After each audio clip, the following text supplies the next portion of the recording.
Sup, Haps? So,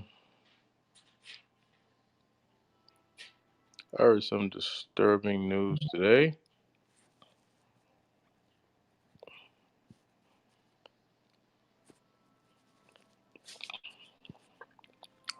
I, myself, was born in Shreveport, Louisiana.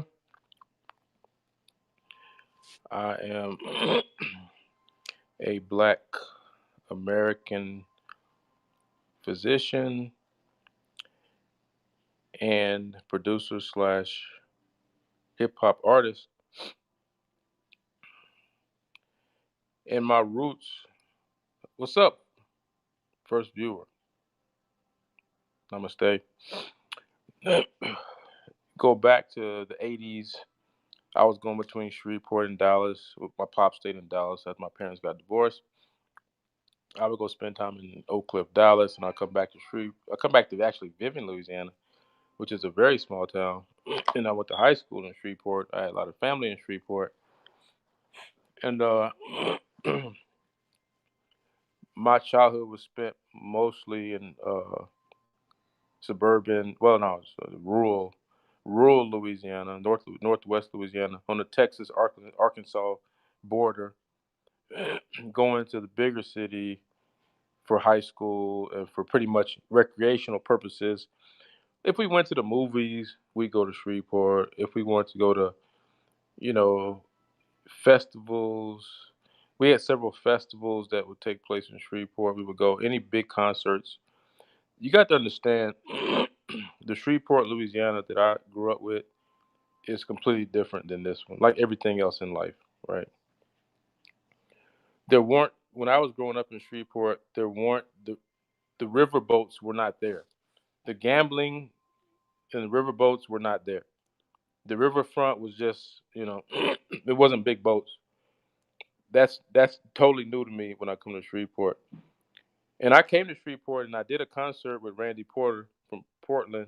He's a jazz pianist, and we stayed on the riverfront when me and Randy Porter came to Shreveport.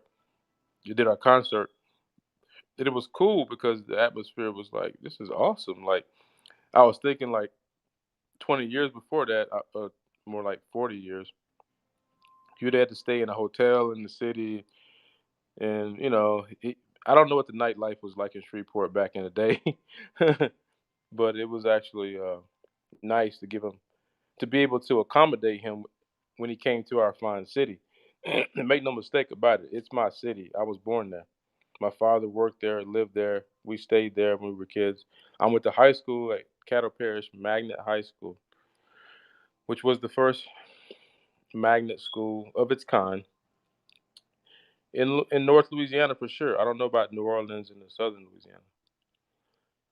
So today, when I was talking to my sister, she said my sister works in Dallas, Texas. She said, "You don't know what's going on in Shreveport?"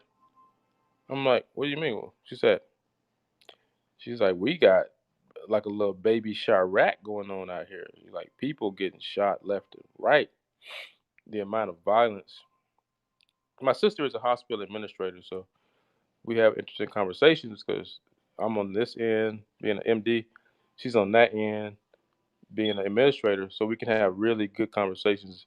I'm glad that I could talk to somebody in the field that's family about my end as far as perception and practice styles and things like that, and conflict resolution, which is big, a big thing in leadership positions. You got to deal with conflict, right? But she said that there were kids getting their hands on M16s, AR-15s, you guys call them, and some of this random violence is affecting obviously young kids. It always does sooner or later, just because kids are everywhere. So if there's violence everywhere, kids are gonna get hurt. But I thought back to my childhood, and I graduated from high school in 1987, and at that time, worst we did, I don't know. Some of my friends lived a little bit on the outside. on the wild side. And me as a young country kid from the rural parts of Louisiana, you know, I was from a middle class family, but it was kind of like my indoctrination into like, all right, bruh. I don't want what would I call it? Let's just say the wilder side of life in high school. The wilder side of life in high school. Because I was pretty much a naive young country boy when I went to high school. Church, and look, my friends in high school, their parents were like theologians and had PhDs in theology. So it wasn't like they weren't exposed to Jesus. It's just that they were in a different place. That's a bigger city, third biggest city in Louisiana. And so nobody in high school that I knew, nobody in '87 got shot. Nobody got shot from random violence. My brother actually, right after high school, died, and it was suicide, and it was gun, from a firearm, and that was earth shaking, and it still is. I mean, it's my brother, right? But you got to understand that 1987, man, it was just like the worst case scenario for me was one time a guy got mad at me because me and his girlfriend were friends, and he didn't like what was said between me and her. And I admit, like what I said was pretty rough. I could have worded it differently or just not said it, but being a young dumbass kid, I said it because I liked the girl, and I figured, yo, what's up? Why y'all always why y'all always dating these other boys and not showing love to the home team is more or less I think where I was coming from with it. But at any rate, he came to my house and we had a fist fight, and he brung his brother and for backup. This is the kind of shit that happened in the '80s, right? There was no guns involved. There might have been a gun in the house, but I didn't know where it was at. That was my mom's gun. I didn't have access to it. I definitely knew how to shoot the motherfucker. I was a basic training combat veteran at that point. I had been to boot camp. I think that's what intimidated the person when they came to my house because they knew I was a military. I had just gotten out of army boot camp. So yeah, I would be intimidated too if a young athlete had just been in military boot camp. If I'm gonna come back home and I'm gonna try to jump you, I'm gonna be damn sure I'm prepared. But just to give you guys an idea of the kind of stuff that we dealt with in the '80s when it comes to what kind of stressors were we dealing with in the home, at school, was there violence? I remember one time, usually with me, it was somebody's girlfriend was upset because I was friends with a lot of girls in my town, and some guys just didn't like that shit, for different reasons, and they would come talk shit and blah blah blah, and then we throw hands a little bit, but nobody ever got hurt. Nobody, people barely even got a black eye, man. Like we wasn't trying to kill each other, and it wasn't like we weren't seeing violence. We were seeing violence in the home sometimes, on TV. We were seeing violence out and about, mostly random, sporadic. It wasn't anything that people were still obviously murdering people back then, assaulting people, but those were criminals, and they ended up going to prison. One of the guys that went to my church, Wingo was his last name. That was a big murder case back in the day, back in the '80s and '90s, and I think one person got executed, and I think he did too. And my church got involved in that and was writing letters on his behalf saying that we know he's a Christian because he used to take us, the kids, on camping trips.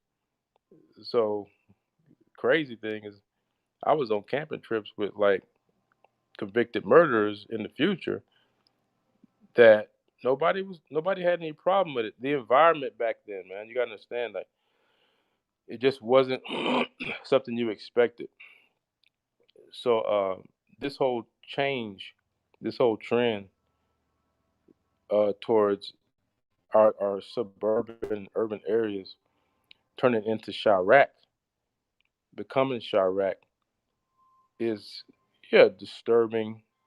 It's disturbing when it was in Chirac. It's disturbing in small America. It's disturbing in medium-sized America. It's just disturbing. Period. Period. You know, and it's such a departure from what. And you got to understand, man. Look, a lot of us came from OGs. Like everybody in my town, they called me OG because they know my dad. You know, and my dad was a veteran, and he was also a policeman. But he also was a person known to be a skilled combatant. You know, he was black belts and different disciplines and college football player. So yeah, but I just never envisioned, like when I heard about gangs growing up, it was like rare. The first time I came across anything related to gangs was in college. One of my friends, who actually ended up being a fraternity brother, I think was involved in a gang in Shreveport.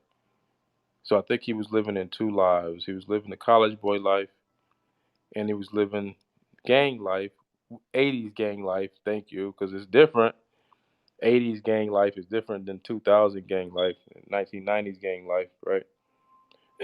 And I just kind of indirectly sensed that he was under some kind of stress from some other element in life that I didn't have any experience with. Because one time he came into my room and he was very strong, and he literally like picked me up off the ground and was like, "Look, man, I don't want to fucking hurt you." And I was like, "We cool, bro. We cool," because this guy, you understand, this guy was a close friend in college. We were buddies. So it was like it's not somebody I would want to swing on or try to get in beef with. And the fact that he was extremely strong, I'm pretty sure I would have got my ass kicked. But at any rate, I figured out way after college, way after college, that he was in a gang. I didn't even know then. One, because it just wasn't something that was common back then, and also because I'm from a rural area, kind of naive country boy. I like gang. What's that? Like I'm in the army. I was in the Rangers in high school. Is that a gang? Or, I was in. I'm in fraternity. Is that a gang? I didn't have anything to basis for comparison.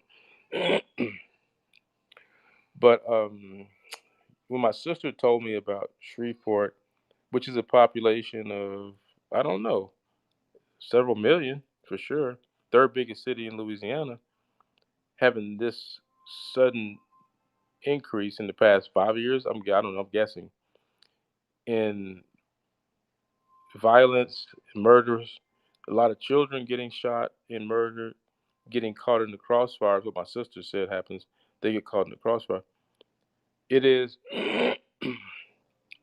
it disheartened me. It made me sad because I um I already had a prediction that I was hoping wouldn't come true. And my prediction was this: as empires fall, as empires go on the decline, from studying the fall of the Roman Empire, and let's say maybe what the Parisians went through with the French Revolution, there's some other periods of history that you can study, but you can get a sense for what a predictive model would look like when empires fall. If you study social sciences, history, epidemiology, medicine. And my prediction was simply that as America slides down the pole into a lower socioeconomic baseline, because look, every country that's third world, you can go to Haiti right now, it's a country, they got resources, but they're third world. And then you have second world, and you probably have 1.5 world, and 1.4, and 1.3. We just don't talk about it like that, right? We use generalizations. But my understanding with Rome now is that it probably took several hundred years for Rome to fall, okay? For everything to just get wiped out. It doesn't happen like that. So we need to get people out of the mindset of empires just fall apart overnight. It doesn't happen. When the empires are falling apart, as in Rome, what I told my wife today was this. There was because I'm going through a audio book right now, or a podcast about the fall of the Roman Empire. When there was a barbarian emperor on the throne of Rome, and the citizens were just going about their merry business like it was no big deal, right?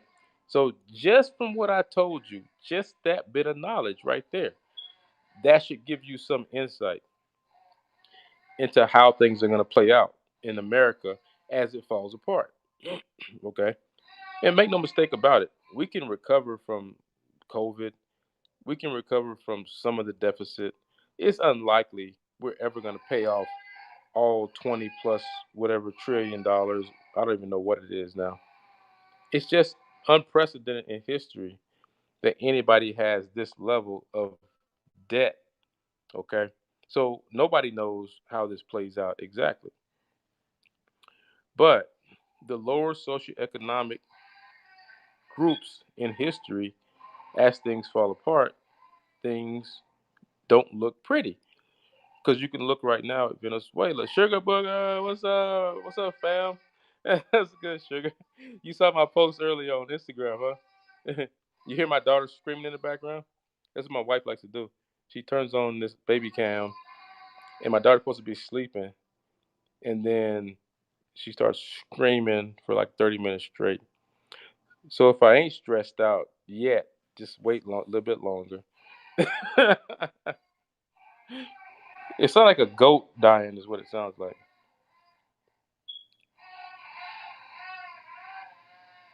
Yeah, anyway. So it was pretty uneventful in Rome when the barbarian took over uh, the throne.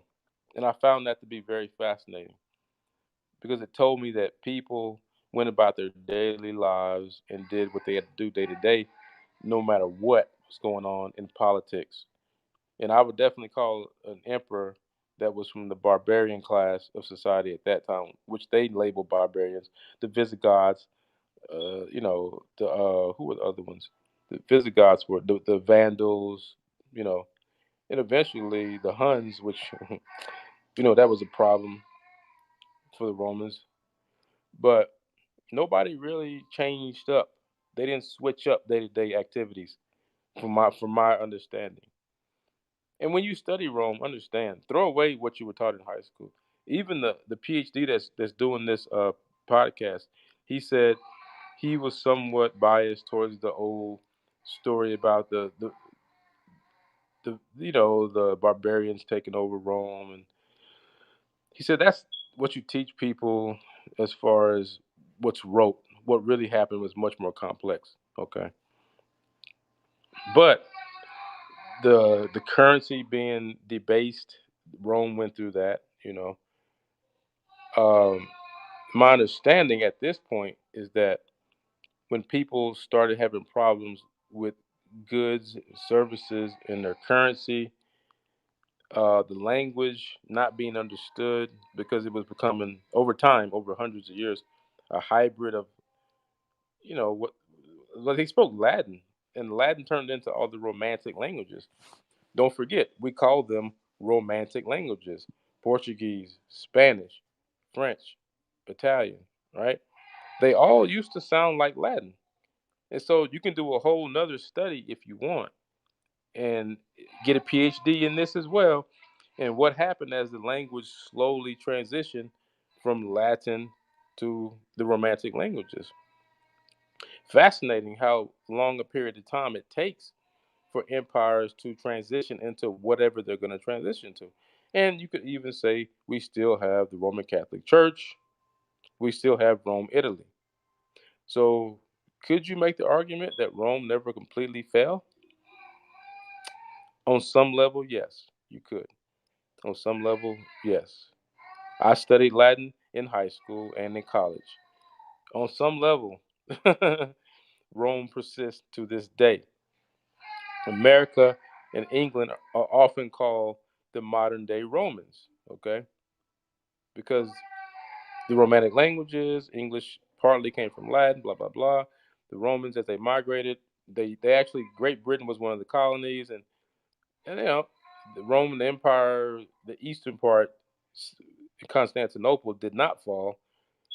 It was split into two parts because you know I don't know if it was economics. I'm still studying this, but it was split into two parts. We know Egypt was taken over by the Romans, so it absorbed all that ancient knowledge. It's fascinating, this history. Why am I telling you all this? Because the first very beginnings of the American empire crumbling may have started back when Nixon took us off the gold standard. I don't know when you would say historically the Roman and modern Roman Empire, America, start going through its historic decline. But the lower socioeconomic groups in the empire, you don't even need a PhD to envision and understand that they are not going to fare as well, okay, when empires start crumbling. Well, what do you mean they don't fare as well? Well, let's take a look at America from the standpoint of black history. Since we got three movies coming out soon on black Hollywood, post Jim Crow, post Civil War, it still took another couple of 100 years. 100 years plus for peoples of color, specifically African descendants, to get the right to vote, uh, compete for jobs and fair wages, et cetera, et cetera. And we're not really complete. Well, no, we're never done with that. Human beings are never done with that. So yeah, as people of color, we're not done with that. That's still an ongoing struggle. But then when the wheels reverse, the wheels of prosperity, the wheels of economic prosperity and dominion, as far as the American Empire being able to go anywhere in the world and be accepted. The dollar is the world's reserve currency. The American passport gets you damn near anywhere you want to go, et cetera, et cetera. At some point, this will not be the case, you know. And so you really got to go into the black community as in Shreveport, Louisiana, the Cooper Road, where my father used to live. That definitely is Southern University, is over there in that area. You got to go and see what were the socioeconomic conditions. And my sister said this on the phone. I mean, we were talking on FaceTime, I think. She said that look at how many different industries were in Shreveport during its economic years of prosperity. I don't know, 80s, 90s, 70s. And we got Barksdale Air Force Base right there. So we have a huge industry right next to us. Um, that is one thing you have to take into consideration. Just one factor when you compare it to Rome, but the uh, the economic impact is similar to probably what happened in Chicago, right? Or what happened in Detroit specifically. Detroit, when the automobile industry pulled out. Do I really need to be a rocket scientist and do a lot of research to? I was thinking about 8 Mile. That's what my mind was. 8 Mile, Detroit. Yeah, to envision the amount of crime that we don't know about because we don't live in Detroit that has happened in Detroit since the fall of the automobile industry and the socio-economic impact that it had. Okay. No, you don't, but you can be specific and do the research, and what you're going to find, I'm sure of this hypothesis, there was a huge rise in the crime waves, in the rate of crime, petty crime, smash and grab, automobile vandalism, assaults, simple assaults, after a certain period of time, 5 to 10 years, when the automobile industry completely left Detroit. And this is also happening in Shreveport.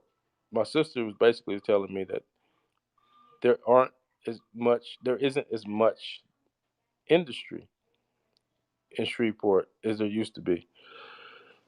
And so this also gives me insight, like, okay, historically this must have been what happened in Rome when they fell apart.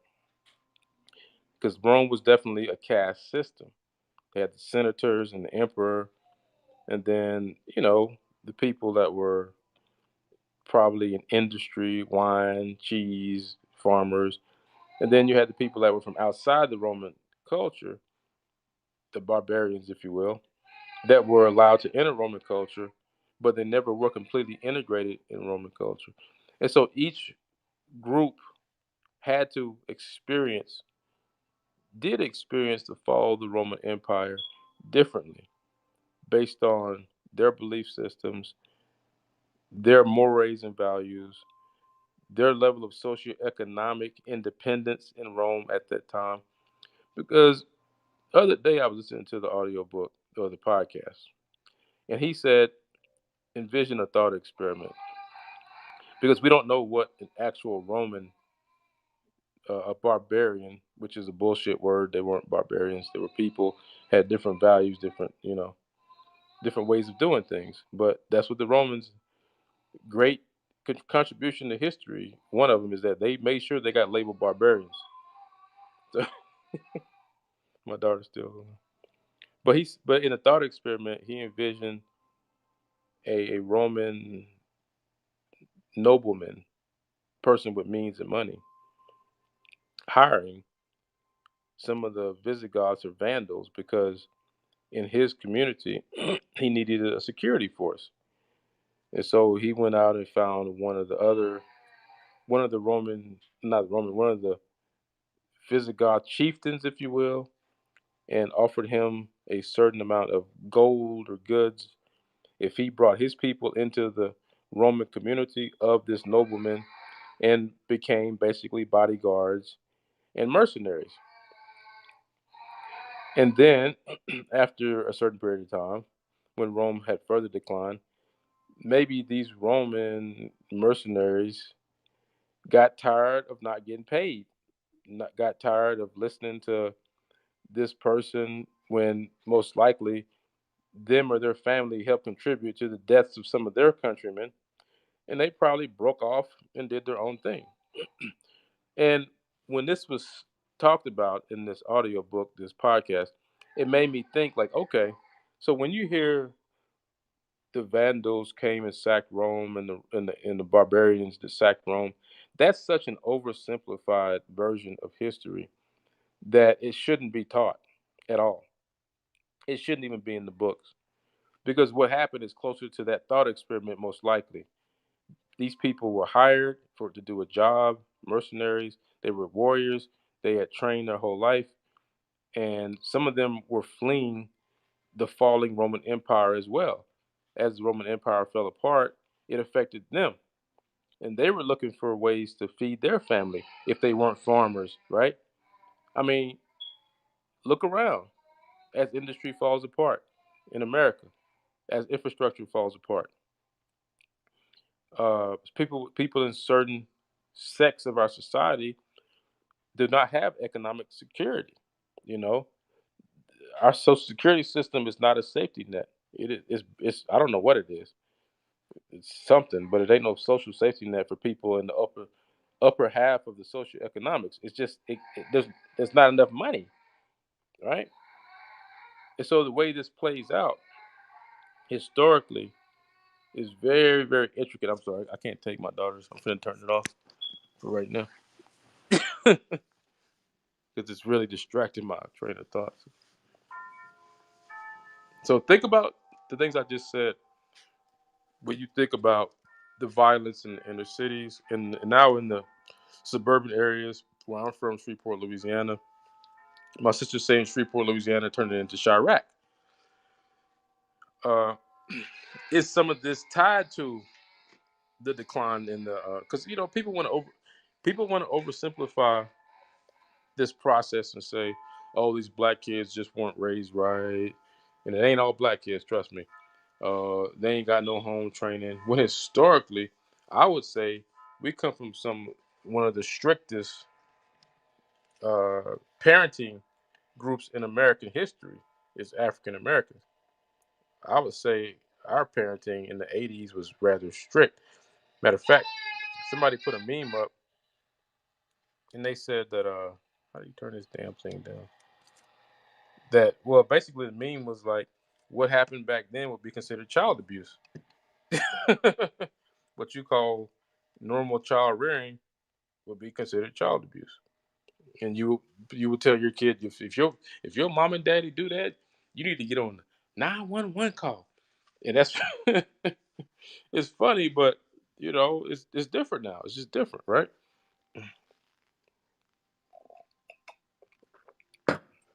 And so this is our society. That was then. That was Rome. But it's being seen through the eyes of peoples as we go through it. The institutions that that stabilize in a society has to start from the family unit. And the reason the family unit stabilizes society is because that is the main unit in which mores, values, religion, customs, the tribal unit is the next unit after family unit. It's passed down to finish my statement. It's passed down through the family unit. And then the next phase is level is really the tribal unit of society is probably one of the historically main ways information and traditions were passed down. And the structure was chieftain and then the hunters and the warriors. It was a structure to it.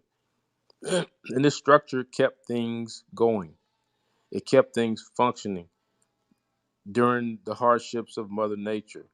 So what would economic downturn look like? What would an economic downturn look like for a tribal person?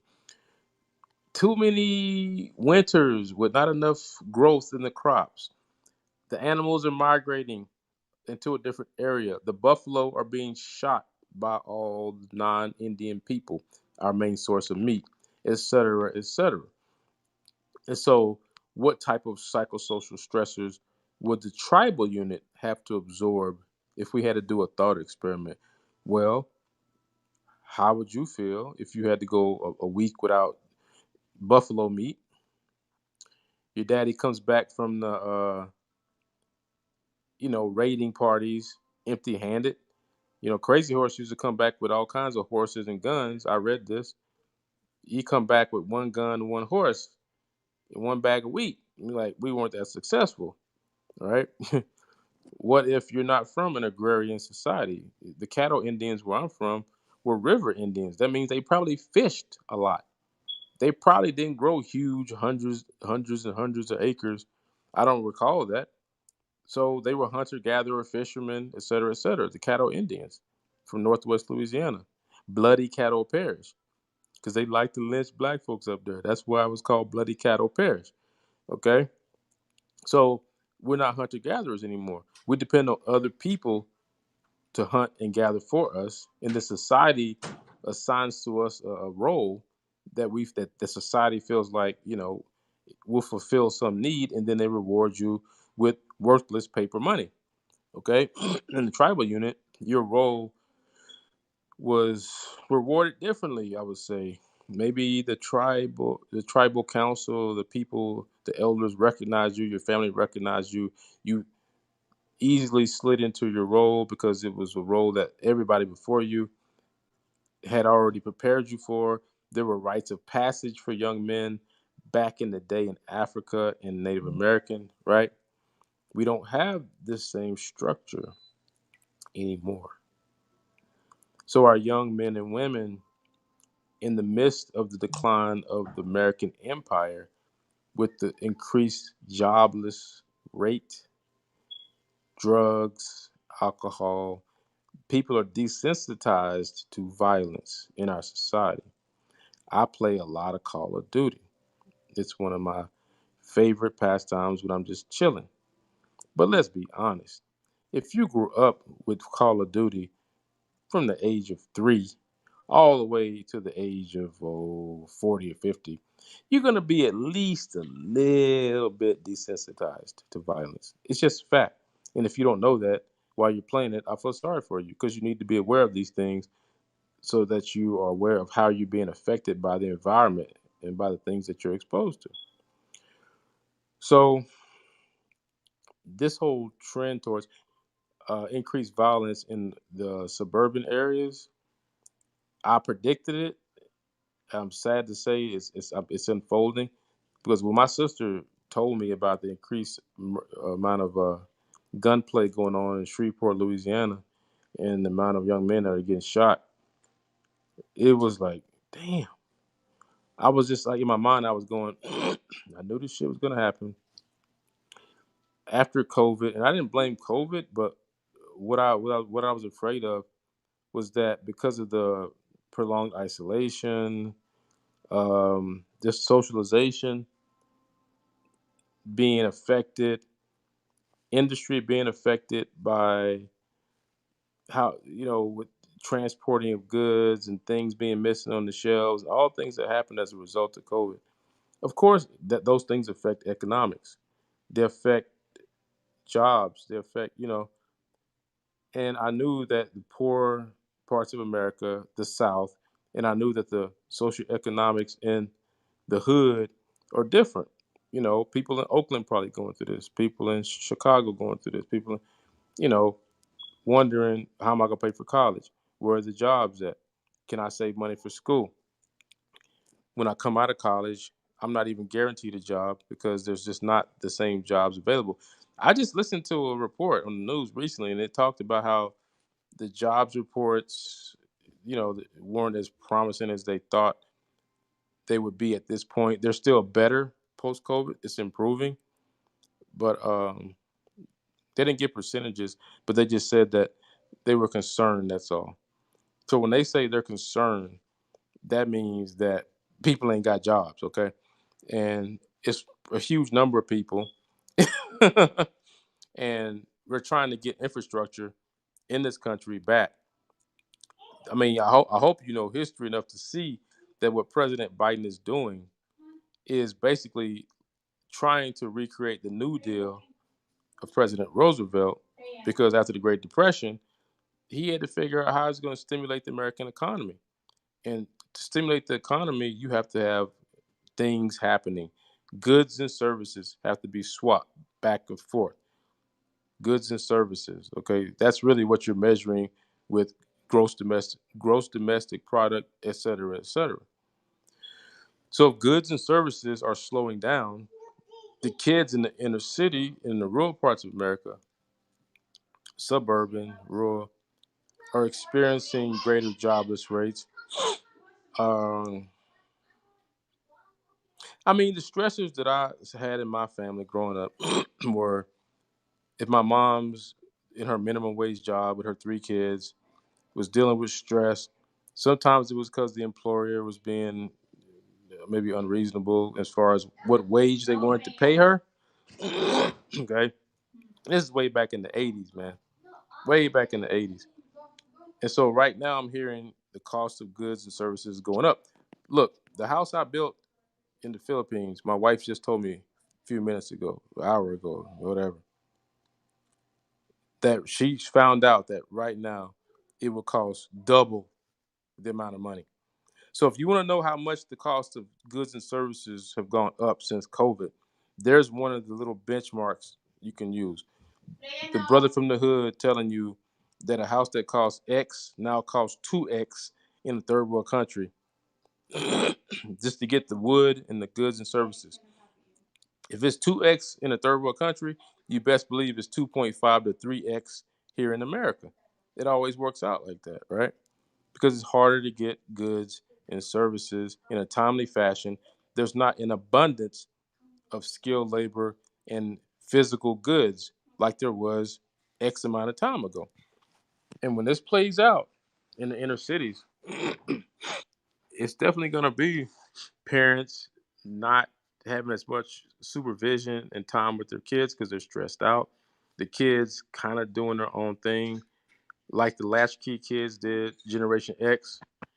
We did in the '80s, kind of damn near raise ourselves.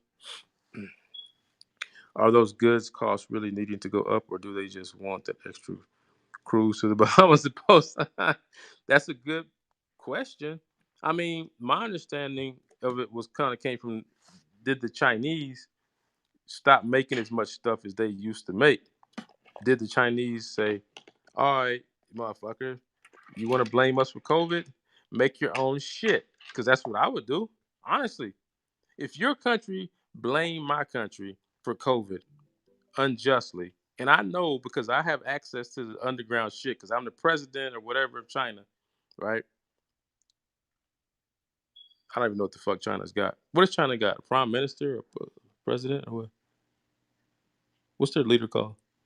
Honestly, I don't know. Emperor? General,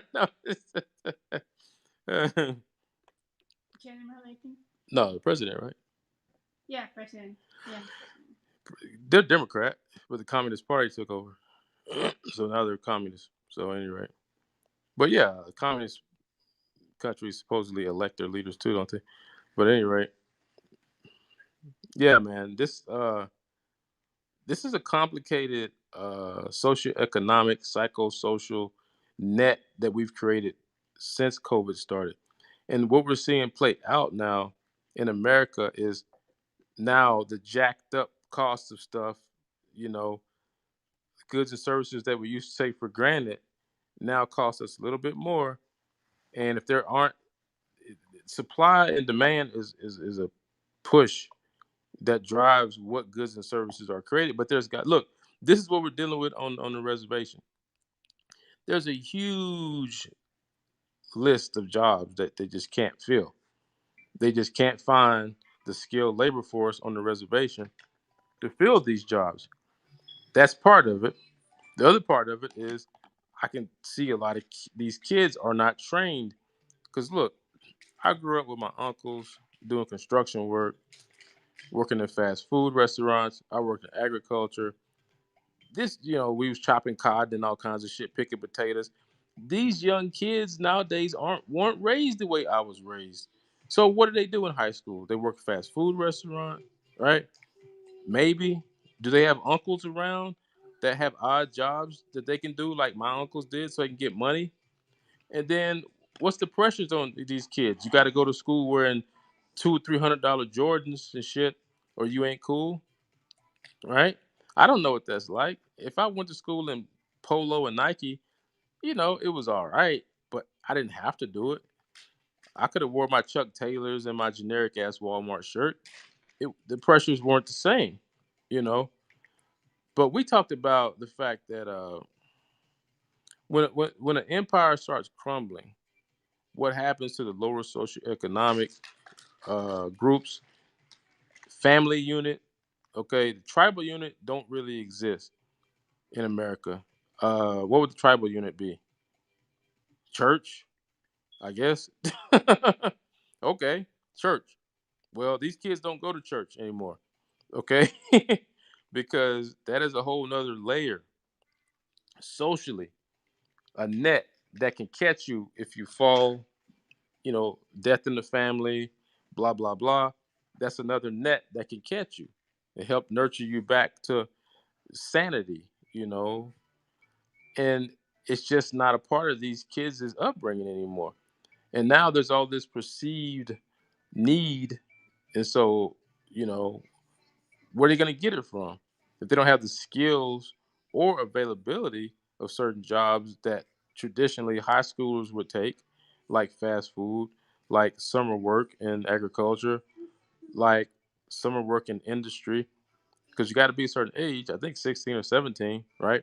Because the kids that are getting involved in this a lot of times are 11, 12, 13, 14, young, too young for jobs. So you got a 12, 13, 14-year-old kid that he want a pair of Jordans. How you going to get it? How you going to get it? The mama can't buy it, right? My homie down the street say, you can get them Jordans, man, but you got to do something for me. Y'all know how this shit work, bro. Y'all know how this shit work, man. Y'all can get your Jordans, nigga. No problem. Hit a couple licks, you have more than that. You had that chain too, and your grills. I mean, it's gonna be different as we slide down the fucking pole of worldwide dominance in America. How it's gonna play out in the inner cities, man. And more of the cities that you guys historically, so guys in 40s and 50s, us, this age group, late mid to late 40s, early 50s, the cities that you remembered in your mind fondly being like a safe place, a place where you grew up and went to high school and prom and all that shit, these cities are gonna be like fucking yeah, some of them are gonna be third world as far as the amount of crime and violence. Venezuela, you know, this is what happened in Venezuela when the oil industry crashed. You want to know what it's going to look like? Go study Venezuela in the past few years, what has been happening. And it has been totally quiet in America what has been happening in Venezuela.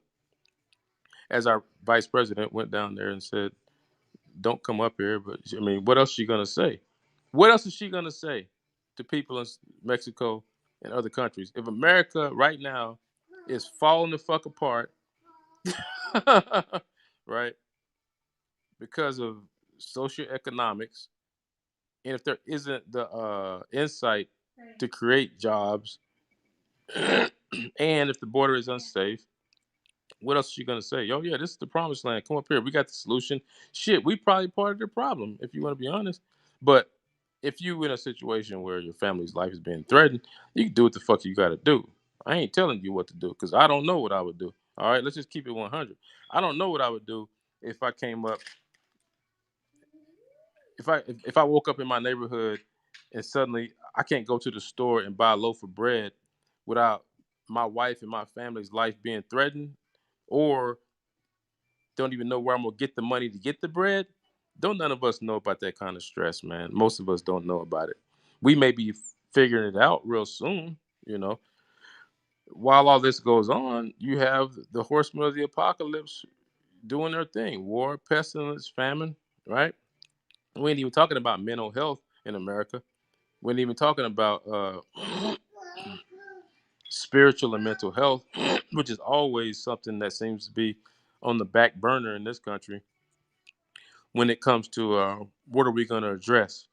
Mental health seems to never get any press time, and it makes my heart bleed because one of the greatest challenges of my family growing up has been dealing with my father's post Vietnam PTSD and how it affected my family, man. Like it's fuck, you know, it's that's your main breadwinner, you know, and that the family is structured around that because they got married and that's what he did.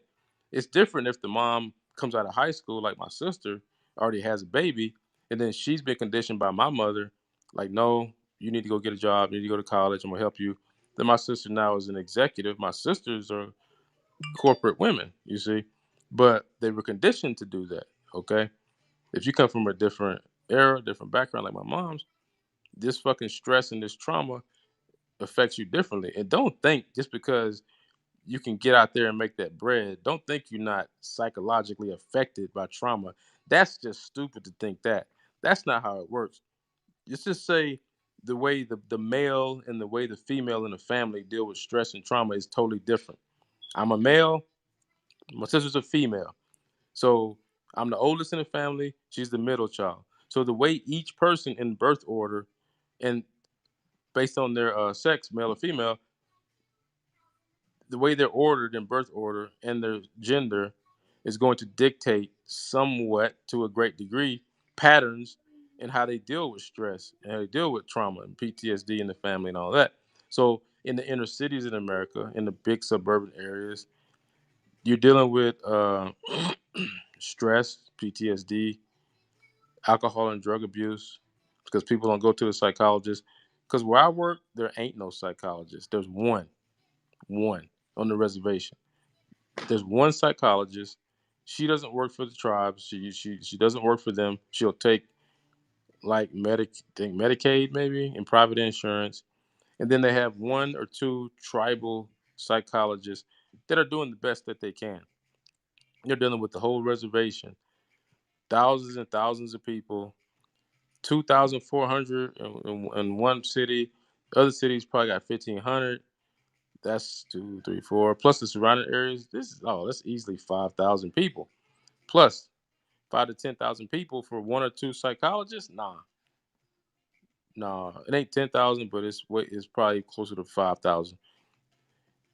One doctor can barely handle a practice of 3,000. Just so you know, one doctor usually cannot handle over 3,000 patients. So they're being overwhelmed. The system is being overwhelmed. If you got it, I mean, how many people in inner city Chicago, Shreveport, ain't never don't know nothing about no insurance card, ain't never used it. Look, when I was a kid, I didn't know the damn thing about no insurance card. I didn't get sick.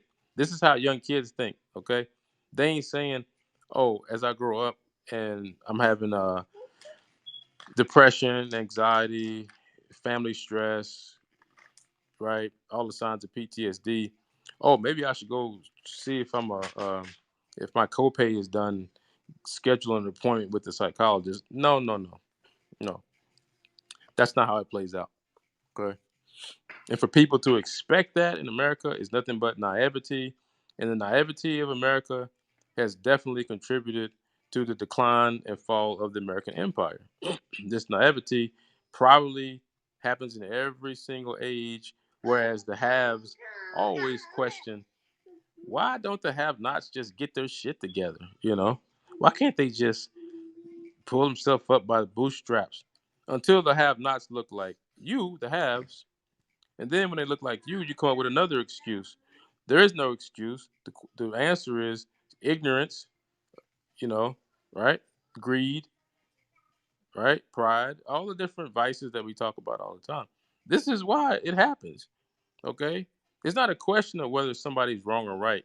Everybody's wrong and everybody's right sometime. But in the big picture of things, how are problems handled? How are conflicts handled? How do we structure our social economics? Is it around alcohol? Is it around drugs? Is it around oil? Well, how'd that work out for Venezuela? I mean, these are complicated socioeconomic interplays. And what happens here on the ground level, in my case in the hospitals, doctors and nurses just get stressed out, and they just burn out, man. They burn out. And this society has a funny way of just covering up, not talking about the obvious elephant in the room. The elephant in the room is, you know, um, all of our institutions are being pushed and taxed in America. The police force, medical institutions, psychologists, psychiatrists, social workers, the home, the family units, the parents, we're all part of the same system. The school teachers dealing with all these kids with learning disabilities, psychosocial problems at home. Look, I talk to people on the res, and I know teachers their deal with stuff that there's no way you would ever dream you would have to deal with. Violence from kids and things like that. You wouldn't have to deal with in other places. So it plays out differently. But why there's the coins here? Where? Here. I don't know. Just put them up. You got it, so just put it away. Freya, here. Freya. What are you giving her? The mouse. But yeah, the fall of empires, man. But when I heard that the amount of violence in the dirty South in a suburban city was going up, it gave me an antenna. Antennas went up, and the question I have now is, what's happening in rural Arkansas?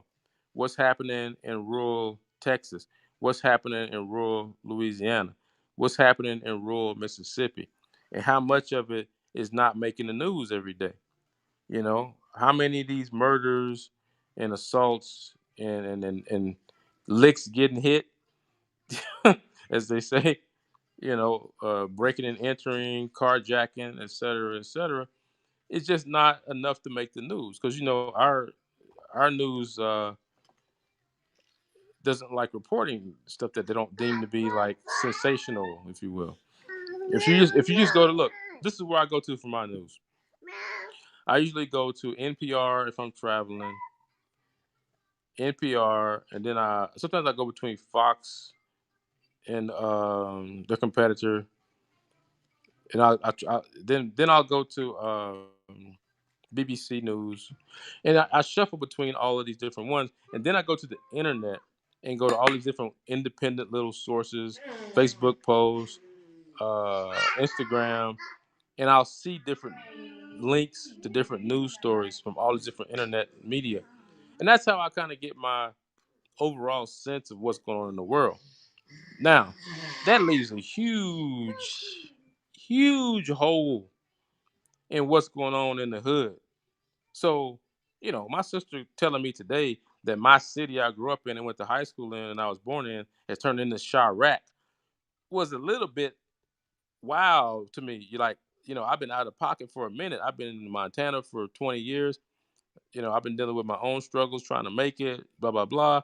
And slowly, the city I grew up in that turned into Chirac. And how much of that happened in the past year or 2 years or 3 years? Because I guarantee you, 2 years ago, my sister wasn't telling me that. I know that. I know that she works in the hospital. She has her finger on the pulse, so to speak. Because my sister pays attention. She lives between Dallas, Texas, and Shreveport, Louisiana, where we got family in both places. She goes back and forth, so she's gonna notice if our city, Shreveport, has a significant change in the crime. We grew up, on the Cooper Road, man. We stayed there with our dad. And the Cooper Road was definitely where the gangsters lived. We had no problem. I wasn't worried about being outside and bullets flying. I just wasn't worried about that. You had to be in a gang or associated with that kind of stuff, usually to get involved. And if you weren't, you had no worries. Now I'm hearing that ain't the case. That ain't the case. You in the wrong place at the wrong time, driving the wrong car, and somebody look at you the wrong way, shit may pop off before you even have time to realize it. You might lose your life, from what she's telling me, which always is the case. But in the rural parts of America, the small southern towns, we never had to really think about it like you guys in the big cities like Chicago and New York. You know, we never had to deal with that level of uncertainty when you walk out the front door, so to speak. Where am I gonna make it to the am I gonna make it all the way down the street? And now I don't know. Some of this sounds almost like maybe Venezuela, man. Like the very first parts of it. Like, is it getting to that point? No, obviously not. But everything starts where it starts. It doesn't end up, the start ain't the end and the end ain't the start, so to speak. There's a system. Well, there's a process via which things mature and develop into the latter stages. And we're seeing, honestly, I feel like we're seeing the first stages of the fall of the American Empire right now. Is it possible to turn it around? Well, of course, anything's possible. But you really have to ask yourself, what conditions led to this, and what will be the conditions that would lead to its reversal? Okay, and that's yeah. And when you think about that, you really have to be realistic and have some insight. What do I mean by some insight? Well, have worked in some industry or read some books that help you to model the situation. The only model I know to go to is the fall of Brit, the fall of Spain, since they were both great empires. Go back to the fall of the Roman Empire because it was one of the empires that has, I guess I would consider, when the Roman Empire fell, that's when supposedly the Dark Ages started because the Roman Empire was where a lot of the, knowledge and infrastructure, roads, the Appian Way. Rome was responsible for roads back then. The Appian Way. That's why I learned about that. When I took Latin, I took history. I learned about this long road in Rome called the Appian Way. And because people could transport things from one spot to the next, that changed everything. Information was able to travel, goods and services were able to travel, you know, and we take this for granted. But what happens if your truck drivers suddenly get grounded? What happens if your ships in port can't get across the water and can't get the goods? Well, then then things happen. Mainly, cost of goods and services go way up. That's the first thing that happens. Second thing that happens is people don't get what they need, and you better hope it ain't food, water, and medicine, like in Venezuela. because in Venezuela there was a lot of crime, a lot of crime. I know that, and there's a lot of stuff that we're not being told.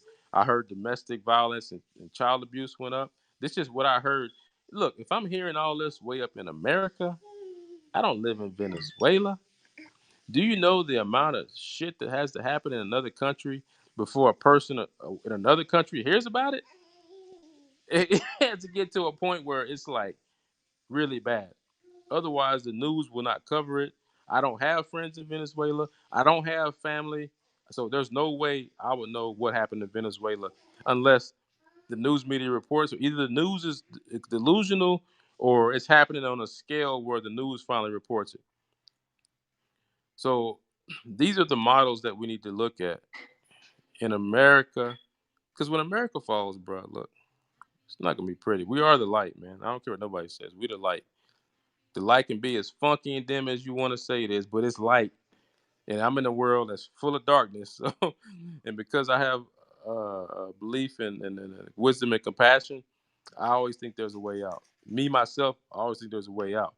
But to guide people through this, you have to have wisdom and compassion.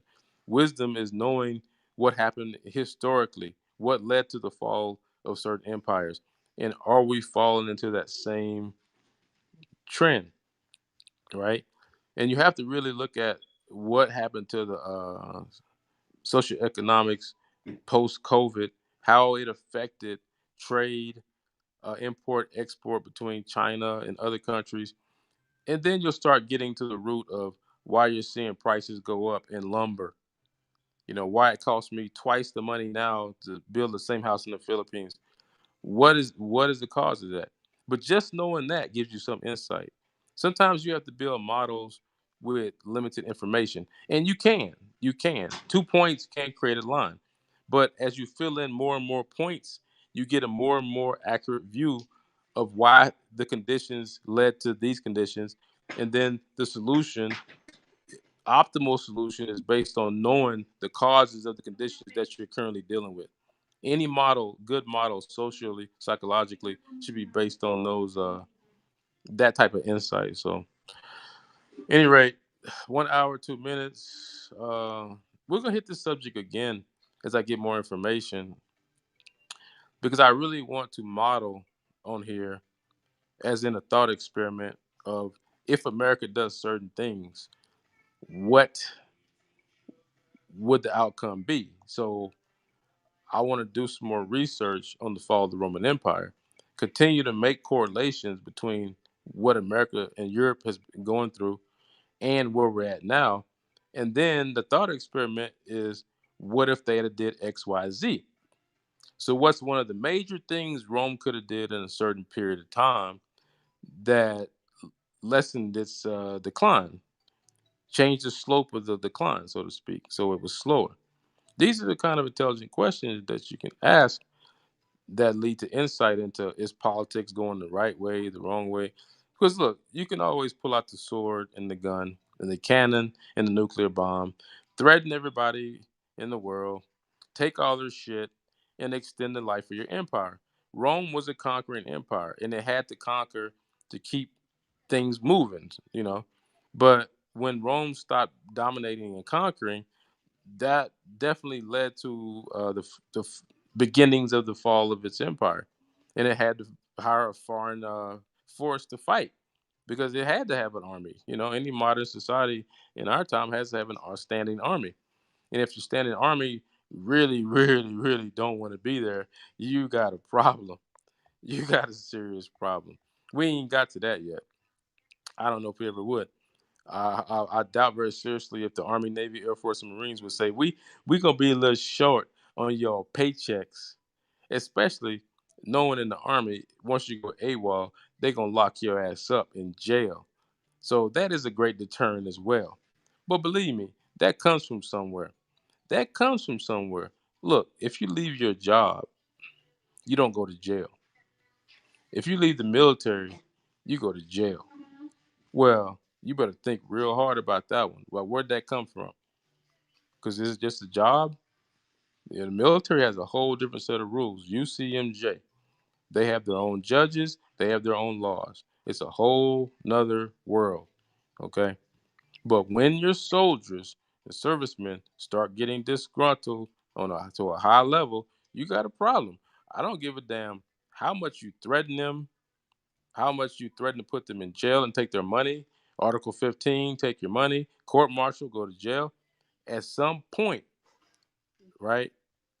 Look, the reason the Romans had to hire a foreign force to fight is because their soldiers were either older and retired or they couldn't recruit. I'm still researching that, but I'm pretty sure that's what I'm going to find. Okay.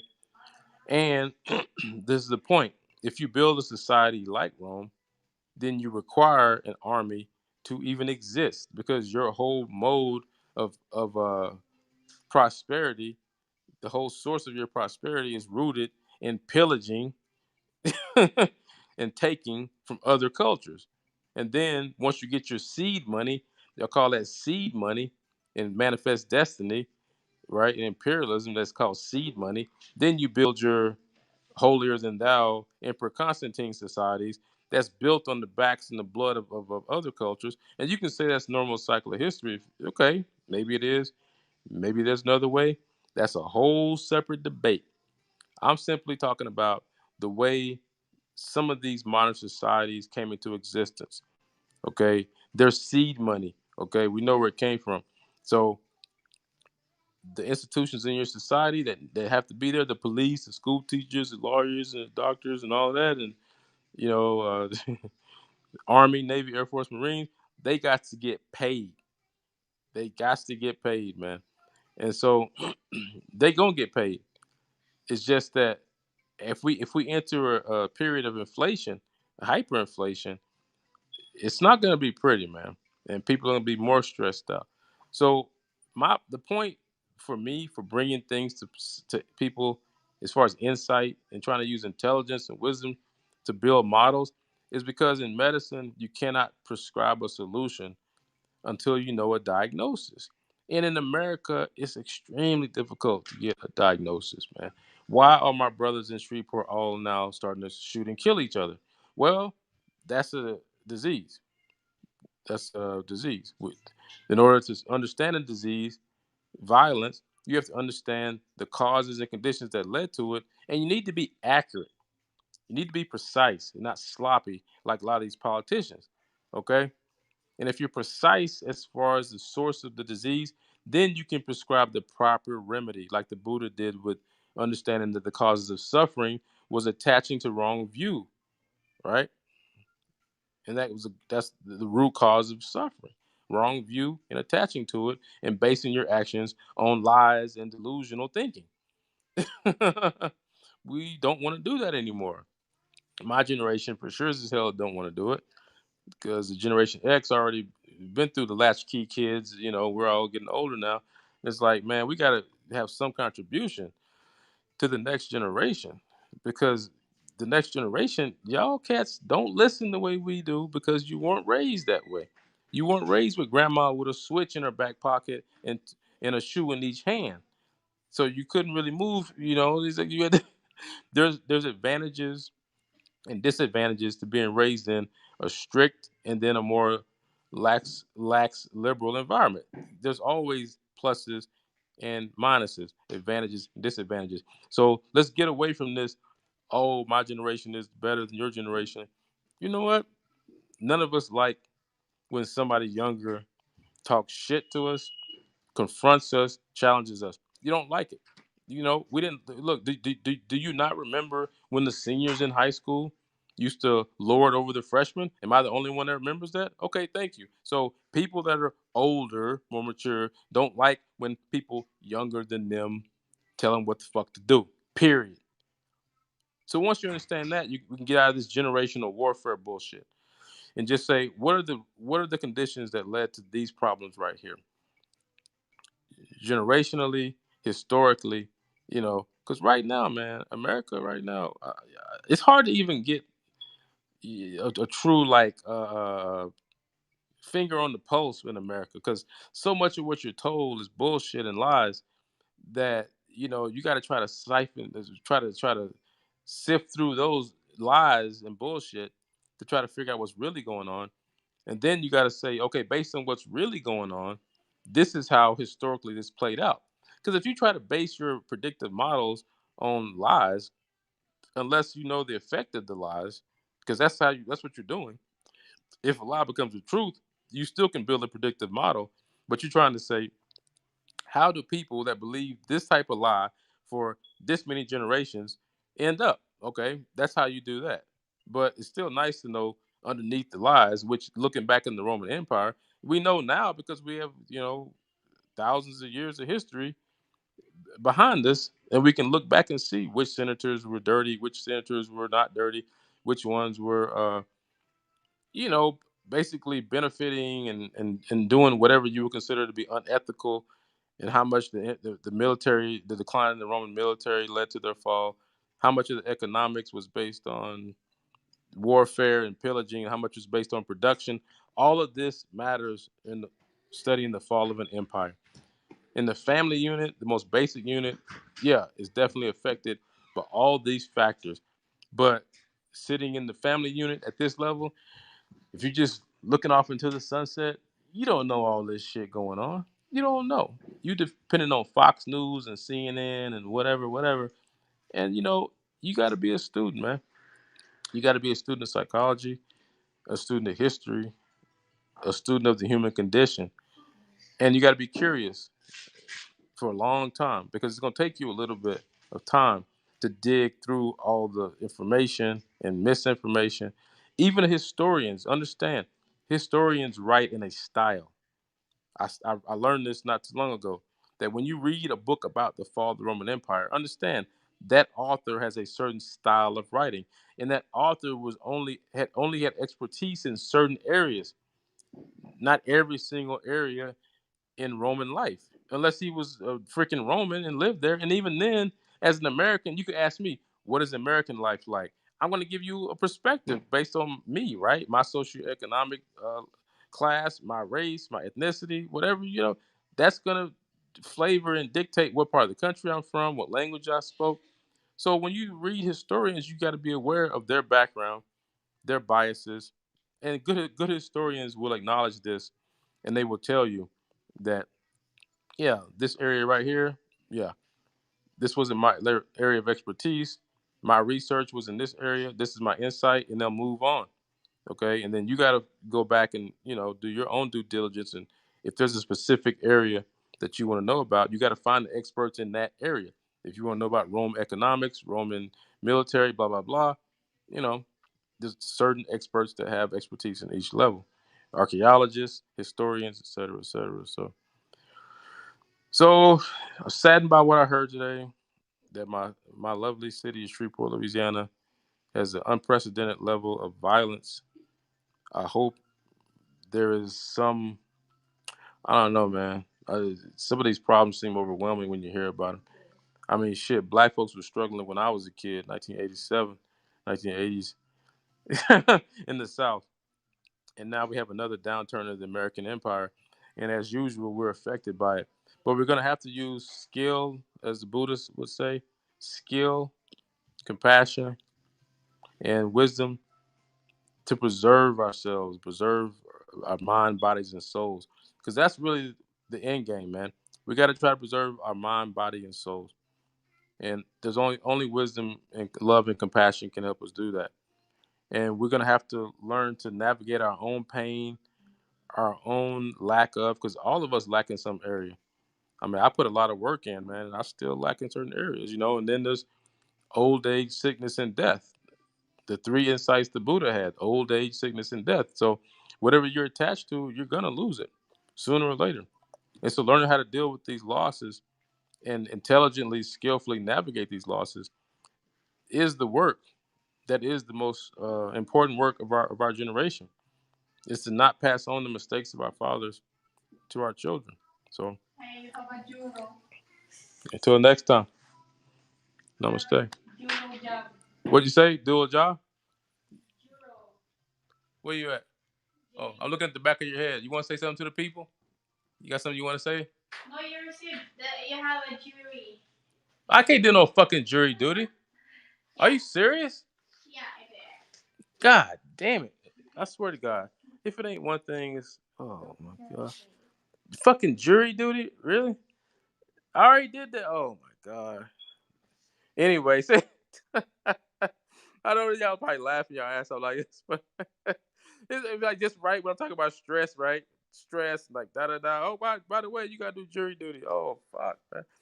And I'm trying to fucking get plan some time off from fucking work to take a vacation. I haven't been on vacation in over a year since this COVID shit started. I ain't been back home to my mom's house for probably 3 fucking 4 years. Boy, y'all hang in there, man. Like we gonna figure this thing out, but we got it's gonna be a chess game, man, and we all got to up our games just one notch every day, man. Every day. Till next time.